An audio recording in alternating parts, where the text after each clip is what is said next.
आज हम अध्ययन करेंगे लॉक के प्राकृतिक अधिकार के सिद्धांत की आलोचना और प्राकृतिक अधिकार के सिद्धांतों का प्रभाव। जैसा कि हम पहले अध्ययन कर चुके हैं कि लॉक का राजनीतिक दर्शन के इतिहास को सबसे बड़ी देन है उसके प्राकृतिक अधिकार और विशेष रूप से संपत्ति का अधिकार, और उसकी यह धारणा लॉक के राजनीतिक दर्शन का सार है। लॉक के सभी सिद्धांत किसी न किसी रूप में उसके प्राकृतिक अधिकारों के सिद्धांत से जुड़े हुए हैं। इसलिए लॉक के अनुसार प्रत्येक मनुष्य एक विवेकशील, नैतिक और सामाजिक प्राणी है, और इसी वजह से सभी मनुष्य अपने मित्रों के साथ, अपने साथियों के साथ सुख, शांति और सामंजस्यपूर्ण भाव से समाज में रहते हैं। और लॉक ने एक ऐसे ही अवस्था की कल्पना की जिसमें सभी व्यक्ति शांतिमय तरीके से राज्य के बिना ही रहें। लॉक इसे प्राकृतिक अवस्था कहता था। लॉक ने इस अवस्था को सद्भावना, पारस्परिक सहयोग, संरक्षण और शांति की व्याख्या बताया। आधुनिक युग में यह माना जाता है कि व्यक्ति को अधिकार समाज और राज्य से प्राप्त होते हैं, जबकि लॉक की यह मान्यता थी कि व्यक्ति के कुछ अधिकार ऐसे हैं जो उसके बर्थ राइट्स हैं, जो उसको जन्म मिलते ही मिल जाते हैं, और ये अधिकार ऐसे हैं जिनका कि हम कभी भी जो अलंघ्य होते हैं, जिनका हम उल्लंघन नहीं कर सकते, इनवायलेबल होते हैं।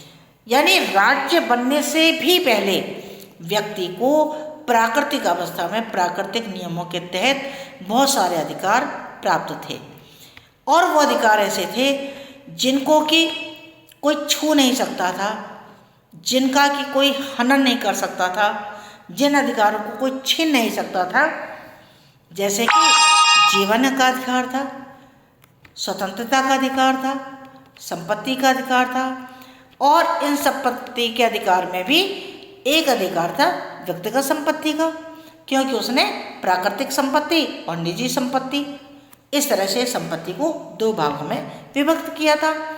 तो वो निजी संपत्ति के पक्ष में अपनी बात रखता था, क्योंकि वो ये कहता था कि जब कोई भी व्यक्ति मेहनत के द्वारा प्राकृतिक संपत्ति को अपनी संपत्ति बना लेता है तो वो उसकी अपनी निजी संपत्ति हो जाती है, क्योंकि हर व्यक्ति का व्यक्तित्व, उसकी शारीरिक मेहनत, उसके हाथों के जो कार्य होते हैं वो उसकी अपनी निजी संपत्ति हो जाती है।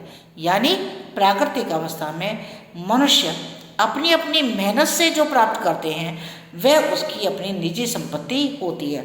लेकिन वो ये भी कहता है कि हमें उस निजी संपत्ति में जो हमारी प्राकृतिक संपत्ति है उसमें से सब कुछ नहीं ले लेना चाहिए, बल्कि हमें कुछ दूसरों के लिए भी छोड़ना चाहिए। यानी हमें जितनी आवश्यकता है उतना हम प्राप्त कर लें और बाकी का हम दूसरों के लिए छोड़ दें।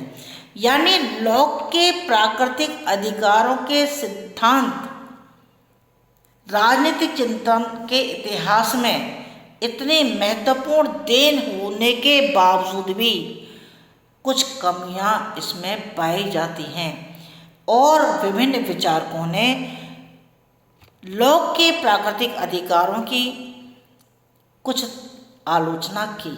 जैसे कि लॉक का यह कथन कि अधिकार राज्य या समाज से पहले उत्पन्न हुए, यानी हमें जो अधिकार मिले हुए हैं, मनुष्यों को जो अधिकार मिले हुए हैं वो राज्य या समाज से पहले आए हैं। यह बात इतिहास या तर्क के या बुद्धि के विपरीत है। लॉक की दृष्टि में अधिकारों का स्रोत प्रकृति है, परंतु अधिकारों का स्रोत समाज होता है, और उसकी रक्षा के लिए राज्य का होना अनिवार्य होता है। जहाँ अराजकता की स्थिति होती है, जहाँ कोई राज्य नहीं होता, वहाँ हम किसी भी संपत्ति की रक्षा नहीं कर सकते। इसके अलावा जो आलोचक हैं वो ये भी कहते हैं कि लॉक ने संपत्ति के अधिकार पर तो विस्तार पूर्वक लिख दिया है, लेकिन जीवन और स्वतंत्रता के अधिकार पर बहुत ज़्यादा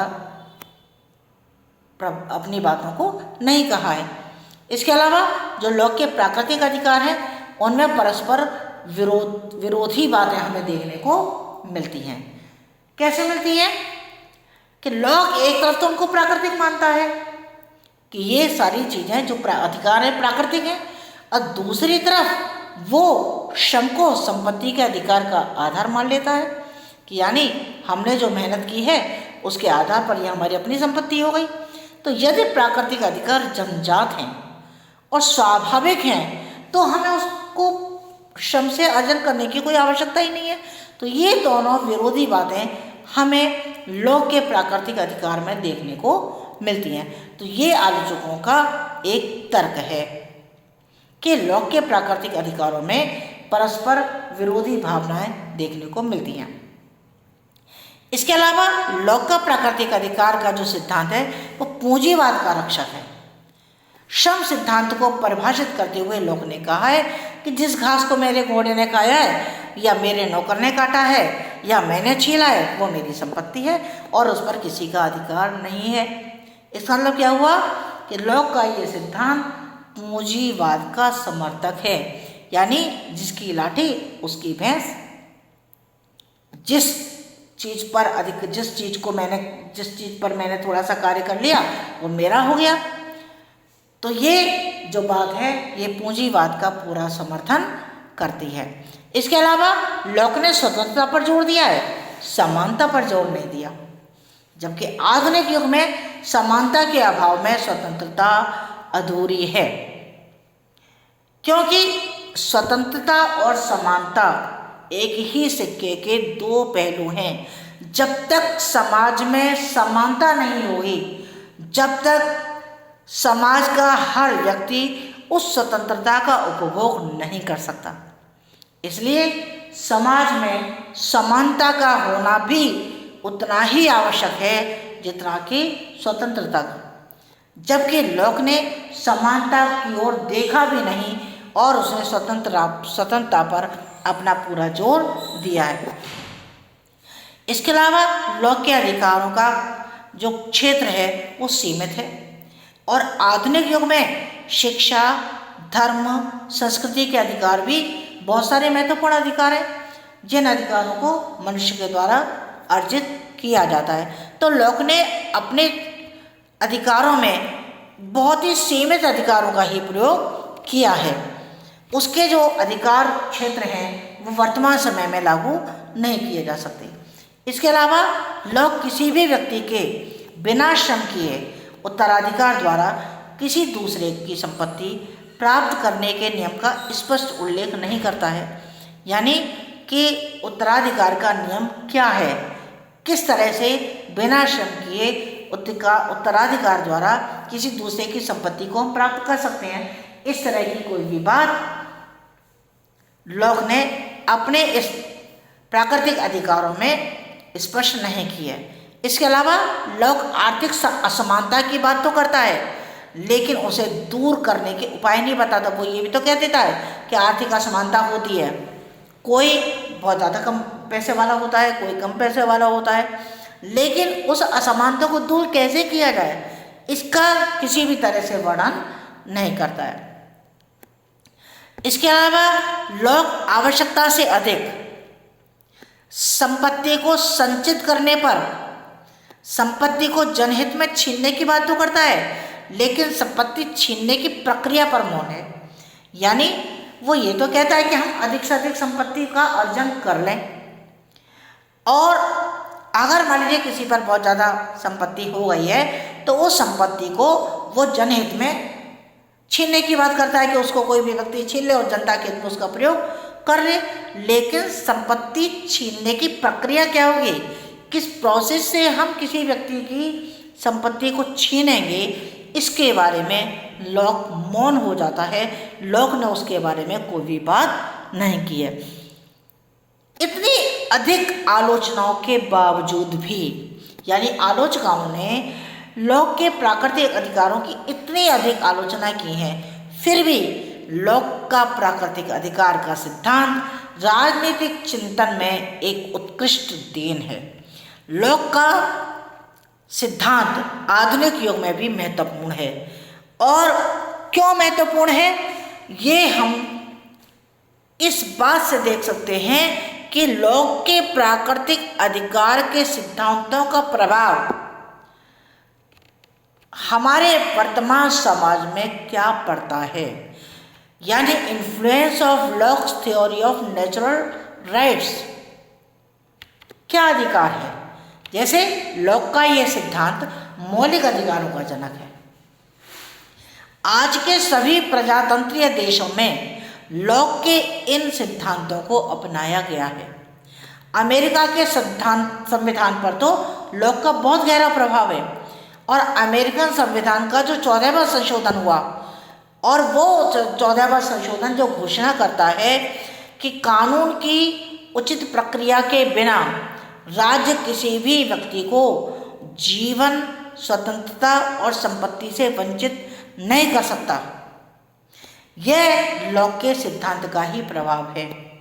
आज भी मौलिक अधिकारों में जब कोई भी बच्चा जन्म लेता है तो उसको जन्म लेते ही जो हमारे संविधान के द्वारा समाज को मौलिक अधिकार दिए गए हैं, वो उसको स्वतः ही सारे मौलिक अधिकार प्राप्त हो जाते हैं।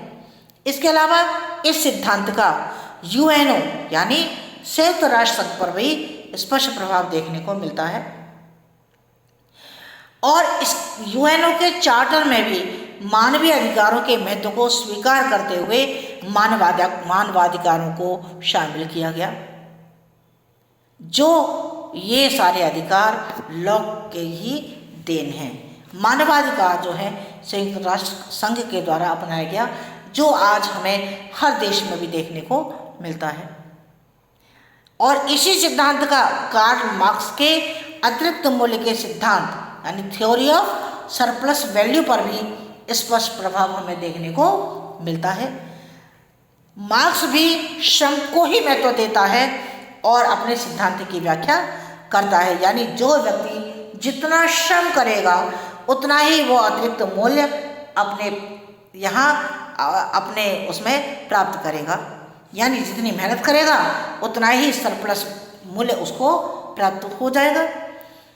इसके अलावा लॉक की सबसे महत्वपूर्ण देन का प्रभाव 18वीं और 19वीं शताब्दी के उदारवादी विचारकों पर भी पड़ा, यानी जॉन लॉक ने उन प्राकृतिक अधिकारों की जो बात उस समय कही थी, वो आज भी हमें विभिन्न देशों, संयुक्त राष्ट्र संघ आदि पर उसका जो प्रभाव है वो हमें वर्तमान में देखने को मिलता है। तो इसलिए एक निष्कर्ष के रूप में,